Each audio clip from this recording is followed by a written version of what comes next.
ചെറുകഥ പോലൊരു മിൻചിരിയാലേ ഉള്ളിലൊരു നോവൽ, അതിനുള്ളടക്കം ഉള്ളടക്കം ഉള്ളിലടക്കം. ആ മുഖത്ത് കണ്ട കാര്യം ആ മുഖത്തിൽ കണ്ടു, രണ്ടു പേർക്കും കൊണ്ട കാര്യം രണ്ടാം പേജിൽ കണ്ടു.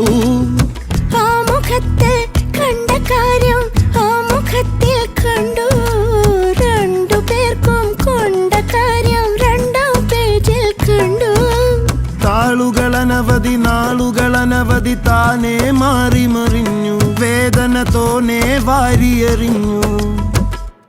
അങ്ങനെ താളുമറിഞ്ഞ് നടുപ്പേജ് കീറി, നടുപ്പേജു കീറി, നടുപ്പേജ് കീറി, നടുപ്പേജു കീറി.